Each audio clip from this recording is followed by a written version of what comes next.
Oh, hi everyone. I have with me tonight, and I said I've got to get the name right, Jennifer Stefanac, because I didn't want to say that other name that sounds like it, that you said you had a joke for. But anyway, we're not going to bore the viewers with all that stuff. You know, there's just so much stuff that you've just filled my head with.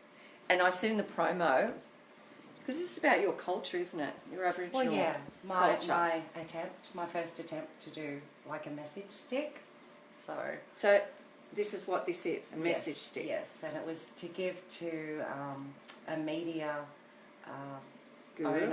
a guru really, and he had in his office all different printing presses and all forms of media, but I thought because he was so lovely to give me his time that I'd give him my interpretation and represent my culture to him, and we had message sticks to give information amongst all the mobs, and so he loved that and had a few tears in his eyes, and was really touched. Yeah, beautiful gift to give someone, and very personalised, isn't it? Yes. So let's go back to your culture.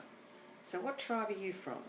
I was born in Wellington, New South Wales, and I'm from Wiradjuri, and my grandmother is Martha Matilda Mickey, and she came down to the Wellington area, but she was from the Pitjantjatjara tribe, and that's located around Uluru, the JPY lands, so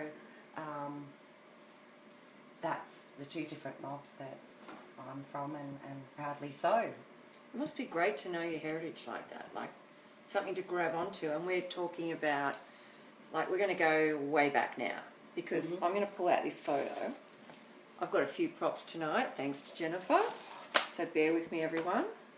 So, who's this? This is my Auntie Carrie. Right, and your auntie Aboriginal? Yes. Okay, so we're going to tell the folks at home tonight that you were adopted out when you were 8 weeks old. Yes. To a white family. Yes. And I did okay that by saying black and white, that I'm not offending anyone. So, now what did it say on your birth certificate?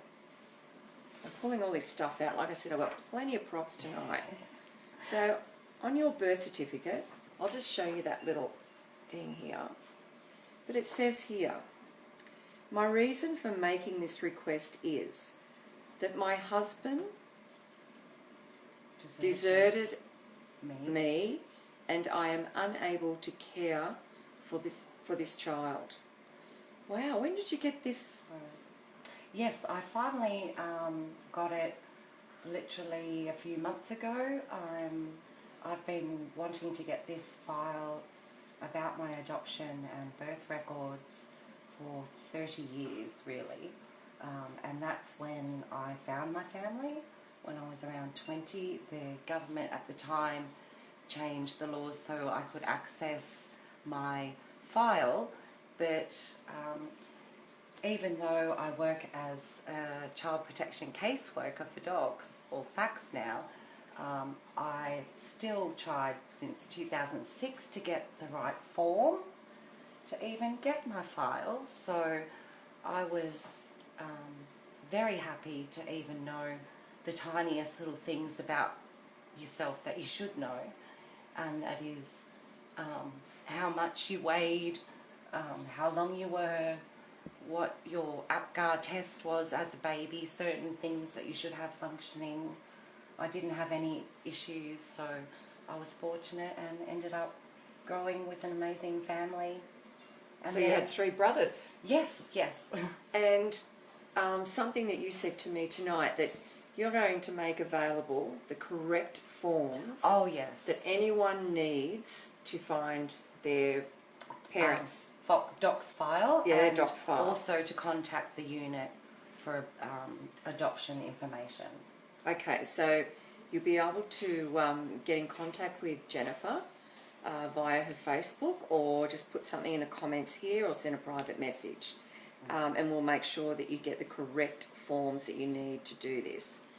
So, alright, so you're 8 months old, you've been adopted out. 8 weeks. 8 weeks. Oh dear, I made a mistake. 8 okay. weeks old. I said 8 months before, didn't I? Yes.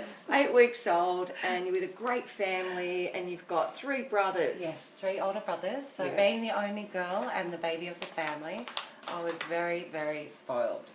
I would have loved to have shown a video, but we're limited with time. But my family captured my life from that moment to current day, really. We've got all this technology, so it's great to have all those memories.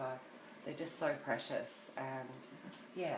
So from there, now you met your mother, your Yes. birth mother. Yes. How long ago was that? That was when I was 20, so that's 30 years ago. So Oh, and yeah. so what was that like, that moment? Oh, I remember we went to Parramatta. My mum, my white mother, who did all the hard work, my mum, she drove me there, and I said to her, listen, I was just very protective of her, but I said, I just want to go check them all out before I actually head up there, just to suss it out, and then I'll bring you up. And so we went up, and everything was fine. It was beautiful and all that sort of stuff. And my mother was the eldest of 9. My father's one of 13. I'm still yet to this day to meet everybody, and they're my first cousins. Wow. But yeah, so, and that's just my mother's side, not to mention my father's side. But yeah. And that you're saying that, oh, here's a twist. So you were saying that your father Yes, was on not that your paperwork. on your father on that paperwork is not your father. No.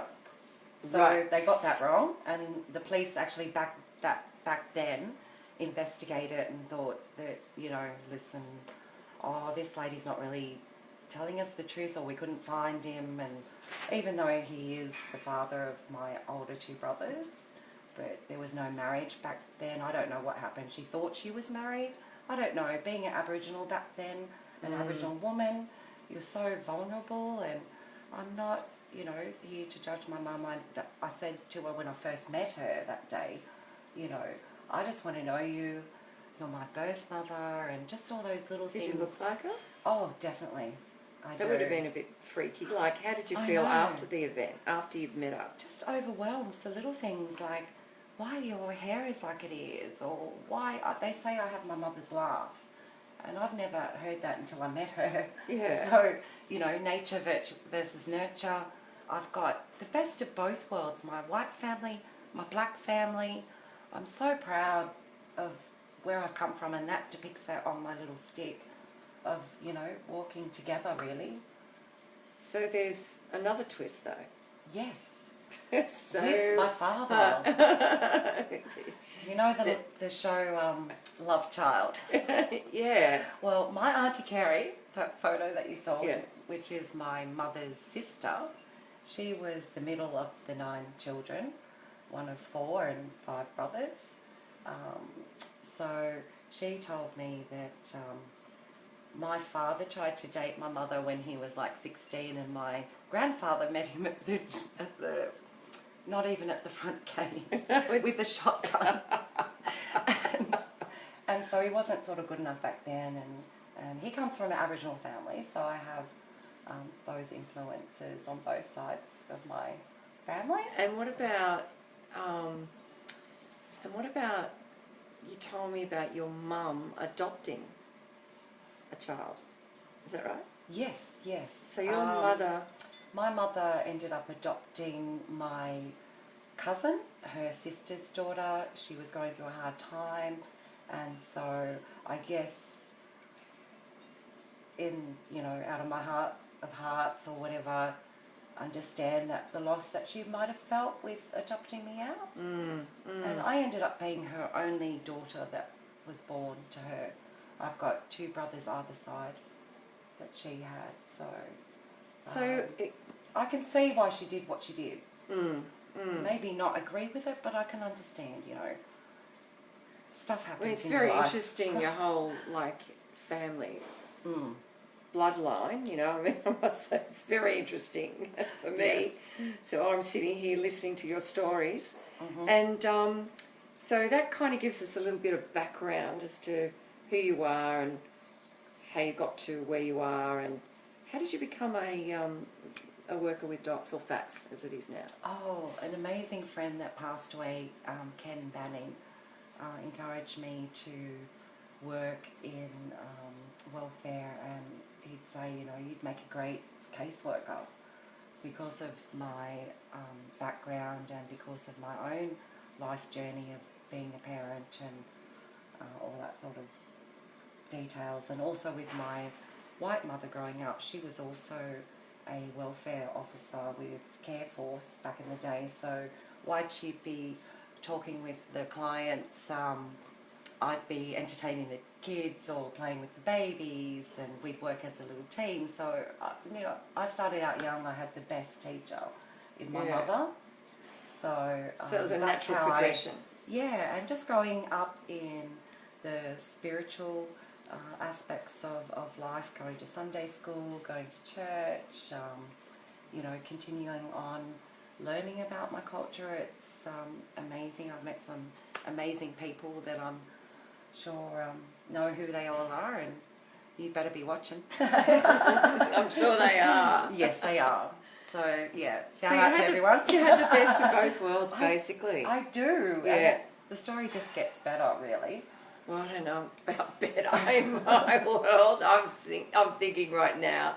So you've become this worker, and it was, and this is where the system failed you as an individual. Gosh. Yeah. So you made a comment.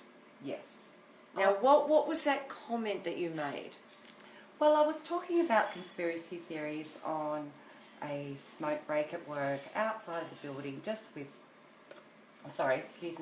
a few different colleagues, and I just had a chat and said, oh, did you know about this, or did you know about that? Because I was driving to work for 3 hours each way at the time into Sydney for work from 3 the hours Hunter Valley. Yes. Wow.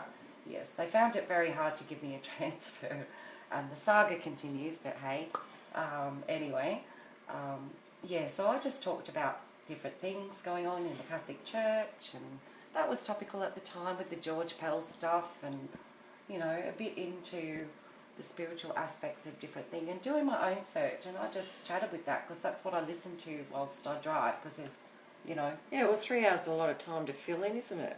Yes. And I mean, you'd be listening to a various range of information. So you get to work and you want to share what you've just heard today. Yeah. So you talked about an asteroid or something, wasn't it? Yes, and I talked about aliens and some biblical stuff in the book of Genesis, and, you know, some general stuff. It was all published stuff. It wasn't my idea. They made me out to be crazy, basically, and asked me to leave the office immediately pending a medical assessment of my mental health from my doctor. Hang on a minute. So, look, I've had many conversations Yes. in the workplace about whatever, and crazy stuff too. Mm-hmm. But I've never been asked to leave the office immediately, pending a medical assessment. Assessment, right? Mm. I'm just trying to get that in my head, like how that even happens.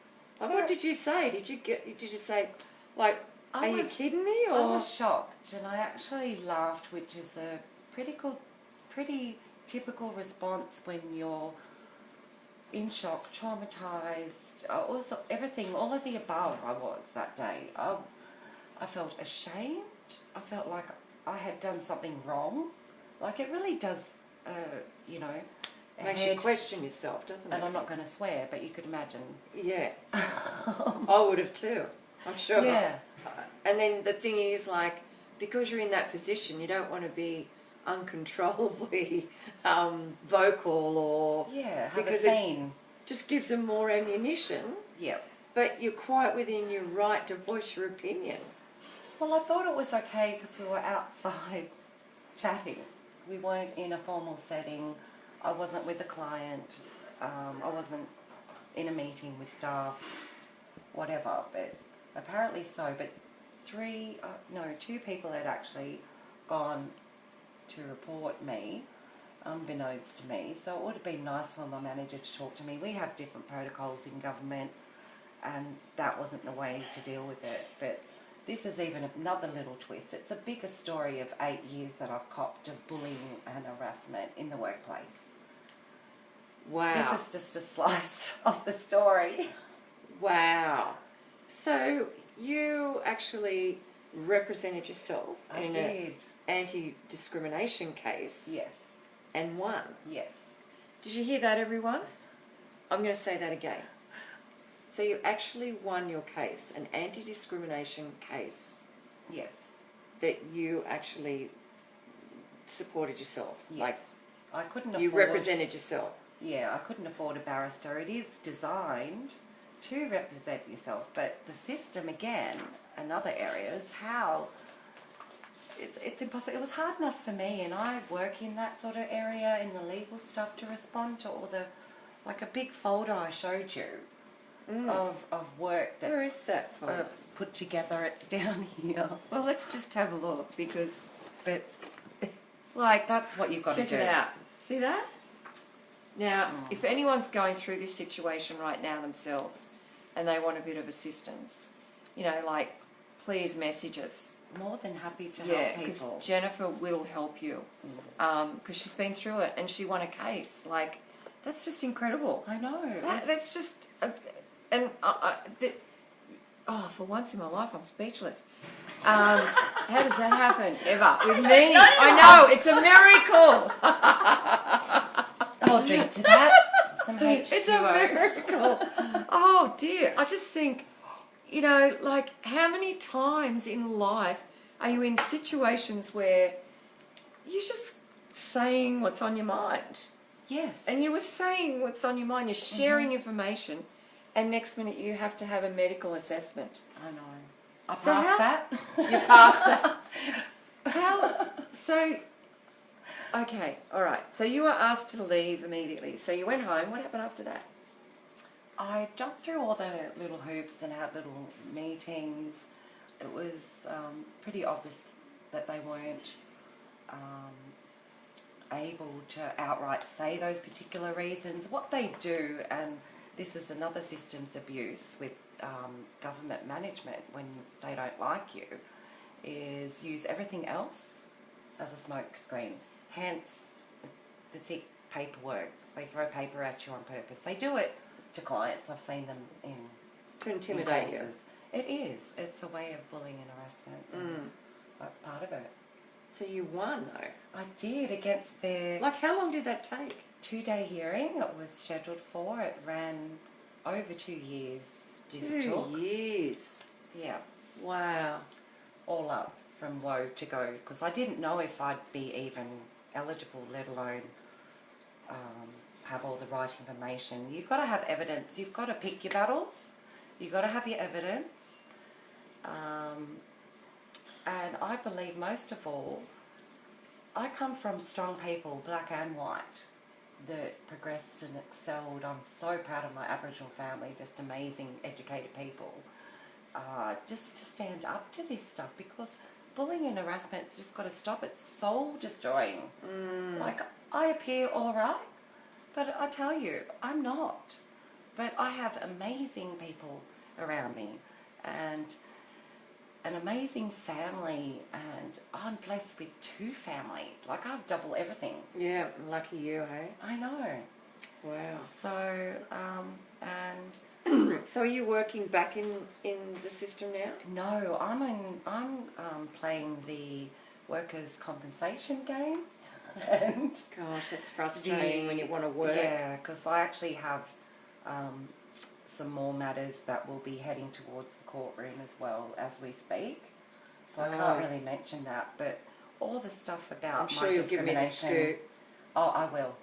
So stay tuned, everyone. Yeah, Like, the watch story this continues. space. Yeah. Like, I just think you're amazing to actually go through that. A lot of people would have been intimidated by the situation. I was shaking in my boots, but like I said, the people that have supported me, that believe in me, gave me the confidence, and I believe that when you're telling the truth should and should prevail always. I mean, the ideas and what we as a public collective believe on these certain principles that we conduct ourselves, you know, in the workplace, in our private lives. And, you know, this system is designed to kill your soul, to confuse you, to dumb you down, to intimidate you, to make you give up, to not give you enough that you're scratching around in your lounge for milk and bread money. I've done that. But education is the key, and it is hard work, but unless you have that base of people around you and, you know, that spirit behind you that have gone before you, that are with you, you know, you can't face things like that. So I was shaking in my boots, but I managed to win against a barrister that the government hired, and also their 30-year in-house solicitor, I guess, and twisted them with my strategy on the second day by not interviewing the director of the region and also the HR manager. And they were, what? You're not going to interview us? We've scheduled a whole day. And the judge goes, excuse me, we scheduled a 2-day hearing. And if Miss Stefanac doesn't want to interview or cross-examine the witnesses, she doesn't have to. But that was my very point, and I got that spiritually the night before, and confirmation by a few friends that I was on the right track to not to do that, because, you know, I'm not a barrister, I'm not a solicitor, I don't talk in courtroom speak.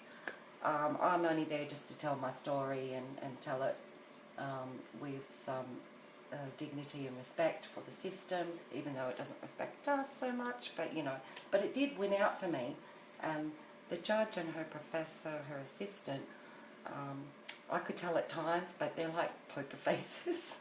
But I think I got through to them, and obviously I did because I won it, but just that twist of not interviewing them, by stopping their voice, by shutting them up, they were gunning to have a go at me and chuck mud and deflect. That's the strategy that they use, like, you know. So did you have legal advice going through that, or? No, I basically ran the case myself. I did have a barrister. I did all the homework for him. Still charged me a nice penny. I thought, shivers, like it would have cost like $10,000 for him to represent me for the 2-day hearing. Wow. Even though I did all that homework for him and Yeah. said, here, you know. But he got me on the right track. I just with the set out of things, like, yeah, seriously, if anybody needs help, I'm more than happy, because these systems, these governments, as I've told you before, I'm very political, and that's very key for me to make change. And when I wanted to get into that world thing after being in child protection forever, you know, you can see that that's where you can make some change. That's where you can make things better for our community. It's really important. It's so important. These are people's lives. It's not a game. I don't view it as a game. No. I just think you're amazing, like, to have done that by, I'm just flabbergasted, actually. I was stoked. Yeah. 3 weeks it took her to make a decision. I was expecting 4 to like 8 to like 10. 3 weeks. The power of 3, I always say, in my spiritual side of things. Yep. Yes, the power of 3. What did you do those 3 weeks? I made some personal changes in my life, and then everything rolled around in time for my 50. There's something special about 50. There's a lot of stuff that you learn in your journey, and I think it all sorts of comes together. And, you know, because I represented myself, that empowered me more, that, hey, I could go against City Hall and win, you know. Yeah, you can go against anyone doing what you did. The little guy can win, and that's what I want to inspire people. See that? Just say that one more time. Yes. The little guy. Say that. Say that to them. People, listen to me. Yeah. The little guy can win, and tell you what, when you've got a good crew of people behind you, and definitely look me up, I want to help you. Seriously, it's not worth people committing suicide. It's not worth people losing their careers. Good, solid people. Like, please just reach out for help. That's the biggest thing, is to just do something. Do you think that was your message of hope? Probably. Or do you want to add to that? Like, because usually each week I ask my guests to leave a message of hope for someone out there, because, you know, there's someone out there. Like, we know there's someone out there that's going through a similar situation as you, or knows someone that's going through it. And I know the heartache, like, of going through situations like that. I spent 5 years going through that sort of stuff. And it just takes it out of you. And that's what they want. They want you to get to that stage where you just go, I can't do it anymore. I just can't, and give up. So what would you say to that person now? They're sitting at home right now and they're watching this. And they're going, you know what? I just can't do it. Like, maybe they feel like, I know the one thing that I felt at that stage was that I felt that I wasn't intelligent enough. I didn't have the knowledge to go up against these people that were in this situation constantly. Like, where do I get that knowledge from? And, you know, it was like a failing of mine because I didn't believe enough in myself. I thought that I wasn't like knowledgeable enough to give them the fight. You know, that I had to surround myself with people and pay all this money and get the people to talk for me when, you know, I should have had an opportunity to get out there and speak for myself. But, I mean, you did that.